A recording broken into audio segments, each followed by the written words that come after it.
Halo pendengar, malam ini saya akan menceritakan pengalaman pribadi yang saya alami belum lama ini.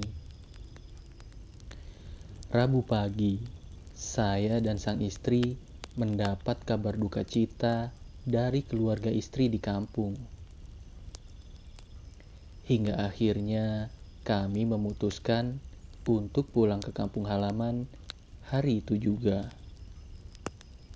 Setelah mempersiapkan baju dan juga peralatan lainnya, kami pun berangkat menggunakan mobil pribadi dari Jakarta. Kami berangkat lumayan cukup siang. Kampung istri saya ini ada di daerah Jawa Tengah.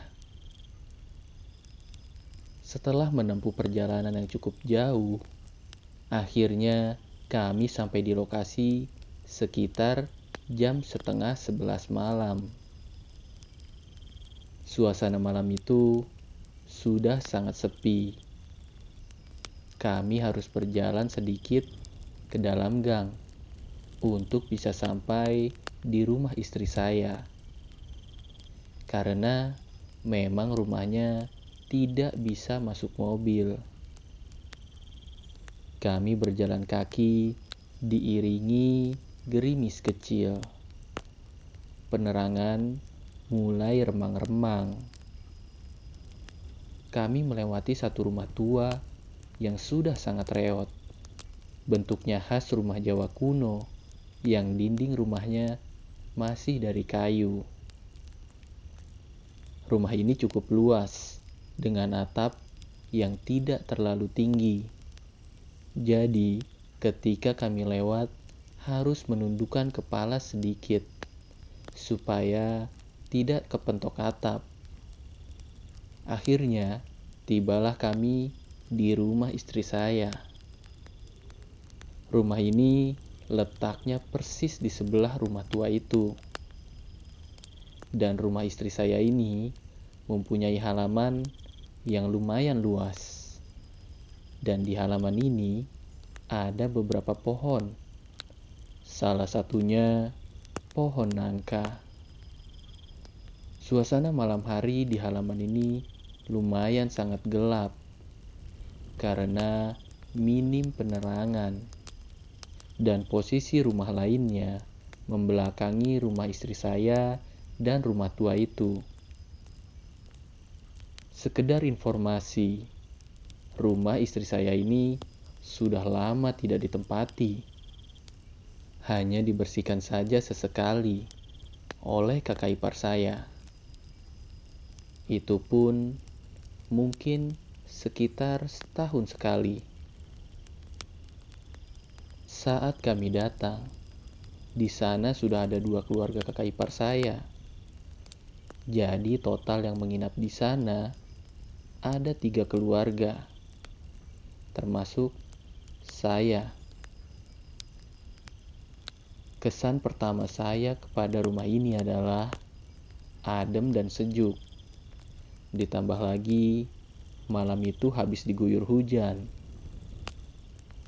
Rumah ini memiliki desain khas rumah zaman dulu, yang memiliki jalur khusus sendiri antara ruang makan, kamar mandi, dan dapur di area belakang. Saat itu saya tidak memikirkan yang aneh-aneh, dan saya pun tidak merasakan gangguan apa-apa. Yang saya rasakan, ya seperti rumah yang biasa ditempati sehari-hari, bukan seperti rumah yang sudah lama ditinggalkan. Setelah bersih-bersih, kita putuskan untuk istirahat saja malam itu. Kami tidur di ruang tamu, dan ada satu keluarga kakak ipar saya yang tidur di kamar depan. Keesokan harinya, kami baru pergi ke rumah saudara yang meninggal. Setelah itu, kami kembali ke rumah lagi. Singkat cerita, hari mulai malam. Udara malam lumayan sejuk, seperti malam sebelumnya. Karena seharian itu memang hujan terus. Malam itu, satu kakak ipar saya memang sudah rencana mau pulang duluan. Alasannya karena dia lebih suka jalan malam dan katanya lebih sepi. Sekitar jam 11 malam, kakak ipar saya pulang. Saya dan istri mengantarkannya sambil bantu bawa barang-barangnya ke mobil. Dan akhirnya mereka pulang. Disinilah gangguan-gangguan mulai bermunculan. Saya dan istri kembali ke rumah. Jadi, malam itu sisa saya dan istri dan satu keluarga kakak ipar saya yang kedua. Seperti malam sebelumnya, kami semua tidur di ruang tamu. Kami tidur tidak pernah menutup gorden jendela. Jadi, kami bisa melihat ke halaman depan yang lumayan gelap dan ada beberapa pohon besar. Berhubung ada kerjaan kantor yang harus dikerjakan malam itu, saya memutuskan untuk menyelesaikan pekerjaan kantor dulu. Sementara yang lainnya langsung tidur dengan pulasnya. Anehnya, suhu di dalam rumah itu berubah seketika. Dari yang sebelumnya sejuk menjadi sangat panas. Saya hampir saja mau buka baju karena saking gerahnya. Saya sempat bingung, kenapa malam ini gerah banget? Padahal orangnya berkurang dan kondisinya habis hujan. Harusnya sih udaranya sejuk. Saya berusaha cuek, sambil kadang kipas-kipas pakai tangan. Sekitar jam 12 lewat, tiba-tiba saya mendengar suara anak ayam di depan rumah. Meskipun saya tahu mitosnya, kalau tengah malam ada suara anak ayam, berarti ada kuntilanak yang datang. Tapi saya mencoba positive thinking, karena memang di rumah tua itu ada banyak ayam berkeliaran. Dan saya tidak mau ambil pusing. Saya tetap lanjut kerja. Dan selang 15 menit kemudian, di pikiran saya terlintas sosok mbah-mbah perempuan tua, pakai kebaya hitam, motif bunga-bunga, dan jalannya bungkuk. Rambutnya putih dan dikonde. Saya sama sekali nggak tahu dia itu siapa. Saya pun sempat bingung siapa yang ada di pikiran saya saat itu. Di rumah ini juga sepertinya tidak pernah ada sosok seperti itu. Dan selama di sana, saya tidak pernah bertemu sosok seperti itu. Saya berusaha fokus sama kerjaan. Tapi sekarang malah saya seperti dipaksa nengok ke arah jendela depan. Seperti ada yang memperhatikan saya dari depan. Saya sudah berusaha menolak pikiran ini. Tapi akhirnya saya terpaksa nengok ke arah jendela. Saya melihat seperti ada sosok putih berdiri di pojok kiri rumah istri saya. Saya sempat kaget dan langsung balik lihat laptop lagi. Dan lagi-lagi, saya berusaha positive thinking. Saya berpikir Itu cuma cahaya lampu dari rumah tetangga. Saya berusaha menghibur diri sendiri supaya tidak terlalu takut. Saya tidak berani menengok lagi. Saya coba kerja lagi, meskipun sudah tidak fokus. Mungkin sekitar 15 menit kemudian, lagi-lagi gangguan datang. Saya mendengar suara orang nyapu halaman di samping rumah istri saya. Kalian tahu suara sapu lidi? Srek. Ya, persis seperti itu yang saya dengar. Tapi, saya cuma mendengar satu kali sapuan saja. Saya mulai deg-degan. Sepertinya gangguan ini makin ekstrim. Dan saya baru ingat kalau malam itu adalah malam Jumat. Dan cuma tinggal saya yang belum tidur di rumah yang sudah lama tidak ditempati. Karena tuntutan kerjaan, saya coba paksa untuk selesaikan kerjaan saya. Dan lagi-lagi, jeda 10 menit kemudian, ada suara sapu lagi dari arah yang sama. Saya makin gak nyaman. Akhirnya, saya putusin untuk matiin laptop saja dan langsung tidur.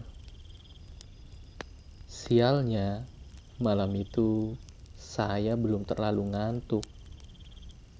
Saya terpaksa tutup muka saya pakai jaket. Karena persis di sudut mata kiri saya, jendela kaca terbuka sangat lebar tanpa ditutup gorden. Dan saya juga merasa ada sosok wanita yang berdiri persis di depan kaca itu dan melihat ke arah dalam rumah. Butuh waktu cukup lama sampai akhirnya saya terlelap. Malam itu saya cuma tidur sebentar karena berencana pulang setelah sholat subuh. Singkat cerita, saya dan istri pulang sekitar jam 5 pagi. Di perjalanan, saya coba buka obrolan dengan istri. Saya ceritain apa yang saya rasakan semalam. Mulai dari udara yang panas dan pengap. Ternyata istri saya pun merasakan hal yang sama.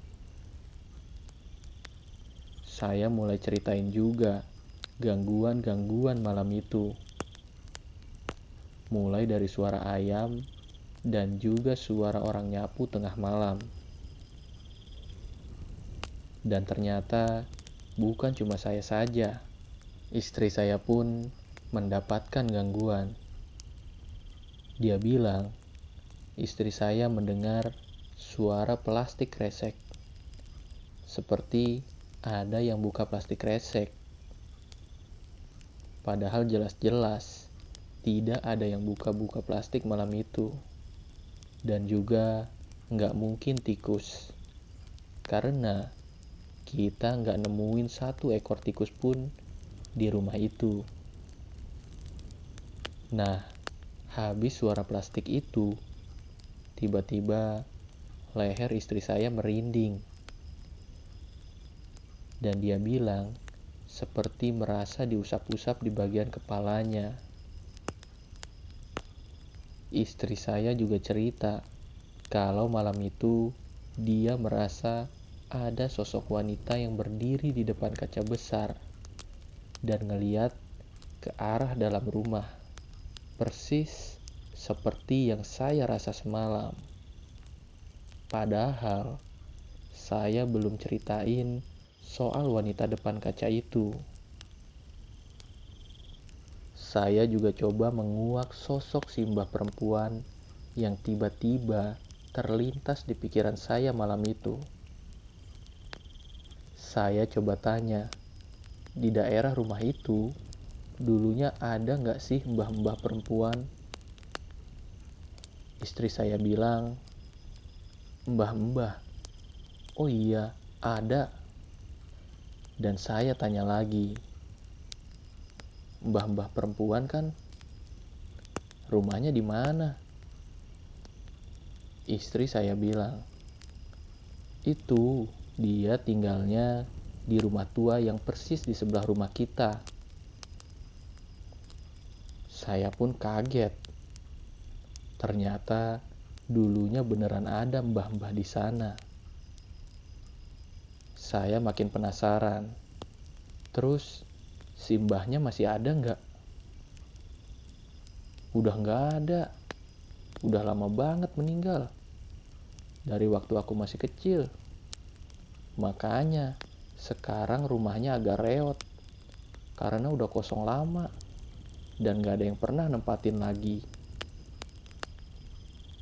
Saya makin yakin kalau gangguan semalam berasal dari sosok si mbah itu. Saya coba pastiin kalau si mbah itu persis yang di pikiran saya atau bukan. Si mbahnya udah tua banget kan? Rambutnya juga putih di konde. Sering pakai baju kebaya kan? Kebayanya seringan warna gelap. Dan si mbahnya jalannya agak bungkuk. Bener nggak? Kalian tahu apa jawaban istri saya? Istri saya menjawab, iya, bener banget tuh. Persis banget kayak gitu. Tapi kok kamu bisa tahu? Dan akhirnya terjawab sudah. Siapa sosok si mbah yang datang ke pikiran saya malam itu? Saya cuma bisa jawab, iya, semalam aku tiba-tiba kepikiran sosok si mbah itu. Aku juga bingung kenapa bisa kepikiran sosok itu. Pernah lihat juga enggak? Jangan-jangan yang suara nyapu semalam itu suara si mbah yang lagi nyapu. Jujur, sambil cerita sekarang ini pun saya masih merinding. Mungkin kalau saya paksa selesaikan kerjaan malam itu, akan ada gangguan yang lebih ekstrim. Demikian cerita malam ini. Bagi kalian yang suka dengan cerita ini dan penasaran dengan cerita selanjutnya, kalian bisa like video ini dan subscribe channel ini. Dan untuk kalian yang memiliki pengalaman mistis lainnya, bisa berbagi ceritanya di kolom komentar atau di email kami. Ingat, jangan tidur sendirian.